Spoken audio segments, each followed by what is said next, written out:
Hi అండి. ఇదిగో రాగి జావ చేస్తున్నా. ఇప్పుడు ఎండాకాలం కదండి, డైలీ చేస్తే చాలా మంచిది.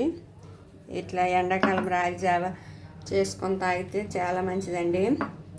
అలానే ఎంటకెంట పిండి నానబెట్టి చేస్తే ఏమవుద్దంటే కొంతమందికి ఈ రాగి పిండి పడకపోతే లావు అయిపోతారండి.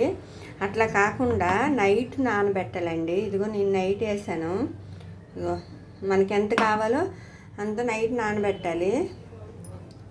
ఇంకోటండి, డైరెక్ట్గా వాటర్లో వేసి చేస్తే అంత టేస్ట్ కూడా బాగోదు, అంత మంచిది కూడా కాదు. టేస్ట్ కూడా అంత బాగా రాదు. ఇదిగో మనం రోజు ఎలాగే అన్నం వండుతాం కదండి. ఇగో అన్నంలో గెంజి తీసాను. ఇప్పుడు గెంజితో చేస్తున్నా రాగి జావ. చూడండి, ఇదిగండి ముందుగా ఉప్పు వేసుకోవాలి.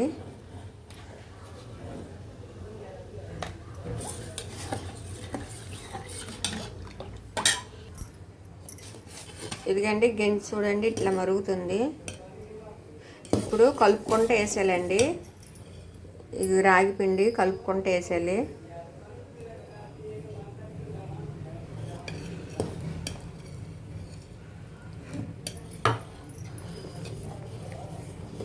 ఇట్లా కలుపుకుంటూ వేయాలండి.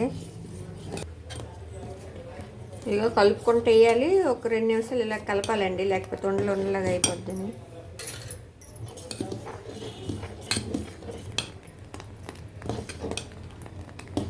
ఇదండి ఇట్లా గెంజితో చేస్తే చాలా హెల్త్కి కూడా మంచిదేనండి.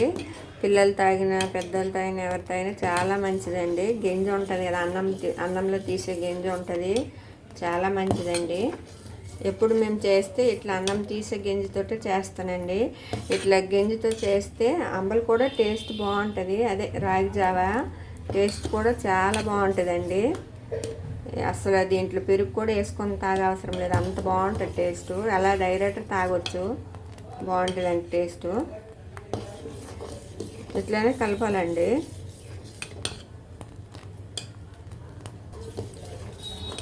పెరుగు ఇష్టమైన వాళ్ళు వేసుకోవచ్చు, పెరుగు నచ్చిన వాళ్ళు వేసుకోకపోయినా పర్లేదండి, అంత బాగుంటుంది. ఇట్లయితే గెంజి వేస్తాను కదండి, అన్నంలో గెంజి అందుకే టేస్ట్ బాగుంటుందండి.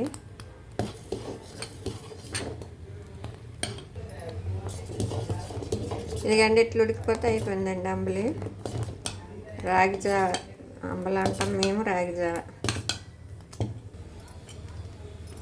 ఇదిగండి ఇట్లా ఉడికిపోయింది, ఆఫ్ చేస్తాను ఇప్పుడు. చల్లగా అయిన తర్వాత ఇక మీ ఇష్టం అండి, ఉల్లిపాయ ముక్కలు వేసుకోవచ్చు, పెరుగు వేసుకోవచ్చు.